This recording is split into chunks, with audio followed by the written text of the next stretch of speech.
Ilang oras na lang mga Lods. Laban na, Tapalis versus Naoya Inoue.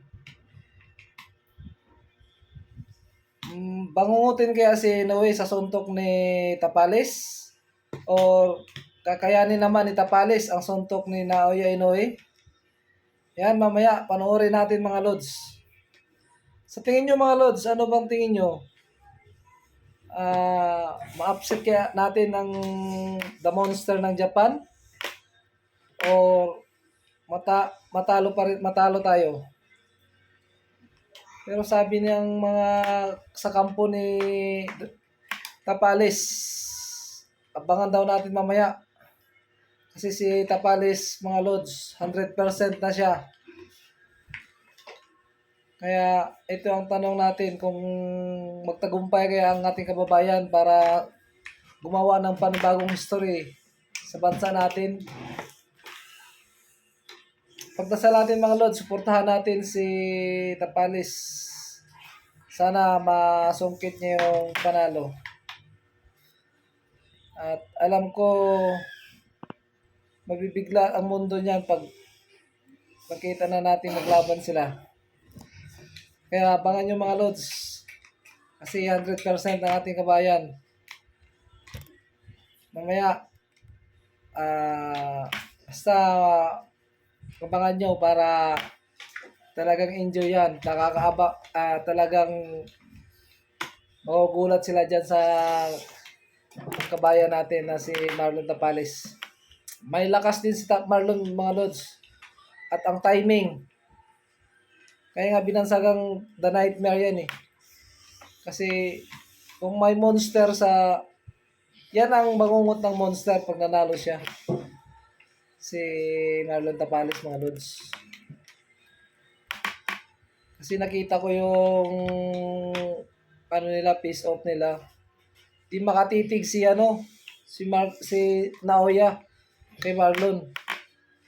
Parang saglit lang yung niya, yung di siya makatagal ng titig kay Marlon. Kaya sana piliin ni Marlon yung karangalan ng bansa natin, ng mga Pilipino. Huwag niya yung piliin yung pera. Kasi pag nanalo siya dyan, papasok siya sa siyang pound for pound king, number 2. Kasi number 2 si Naoya eh. Kaya makukuha niya yung karangalan na yon. Tapos, siya pang kauna-unahang Pilipino nakakuha ng ganun. 4 na belt sa isang division.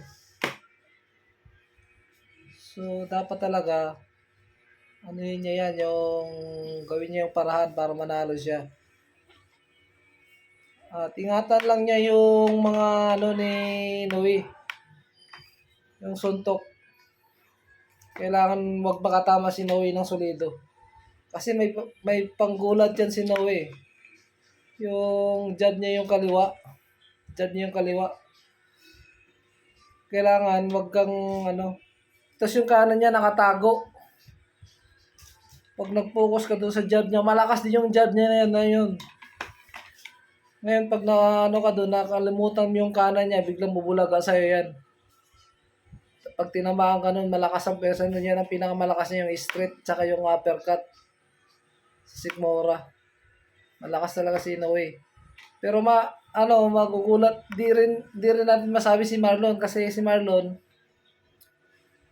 malakas din ang bigay niya, kaya binansagan ng Nightmare yan. Kaya mga Lods, para dyan sa mga natin, tanong ko sa inyo, para sa panibago kong content mamaya, tanong ko sa inyo, kakayanin kaya ng kababayan natin si Naoya Inoue? Kaya dasal tayo mga Lods. Kung ano sa tingin nyo, mga predict nyo, maaari kayong i-comment para mapag-usapan natin mamaya kung ano ang tsansa ng ating kababayan na makuha yung panalo. Mag-comment lang kayo at pag-usapan natin yan mamaya mga Lods. Maraming salamat. Mamaya ulit magla-live ulit ako. Thank you. Mamaya ulit.